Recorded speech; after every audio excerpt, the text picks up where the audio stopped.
The mask represents me when I was 8. On my right leg, there was a caliper because of a disease called Perthes disease. It meant that on the other leg, it had to be elevated by about that height. I was called cripple. People would shout things at me and abuse. I had flaming red hair as well, which made me stand out. And I had dyslexia, which wasn't diagnosed until I was 13, so I was treated as if I was an idiot. The person I remember most of all was a teacher. He looked like the 007 that only ever made one film. Everybody thought he was gorgeous. He would carry a toothbrush with him. He was so self-conscious about his looks. He screamed one day over the playground to try to get everybody to come in, and I couldn't move very quickly. "Get a move on, McCormick, you poofy wee cripple." And that's what the mask represents.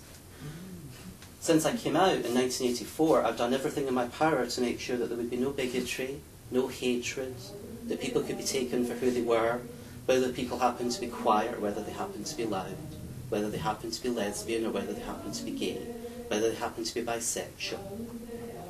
I think that that's a better way to live. But that's what it represents. A little boy who was 8, who didn't have a voice to defend himself against a teacher. That's what it represents. Thank you.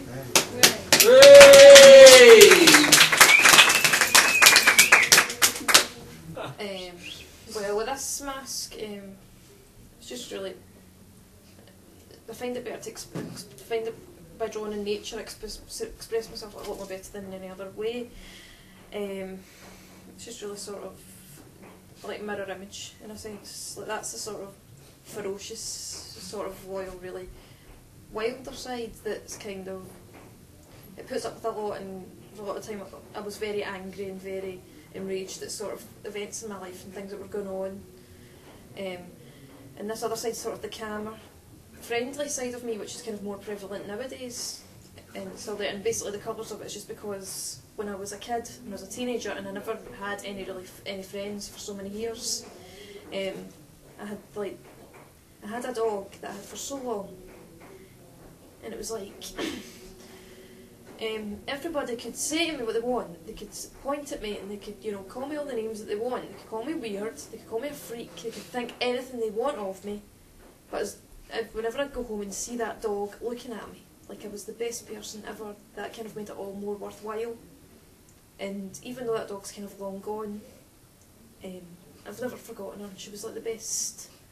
She had such like a great influence on my life, and I think that's part of what kind of brought me to such kind of sweet character that I am today, and I'm kind of more settled with who I am, sort of thing. But yeah, that's that, I guess.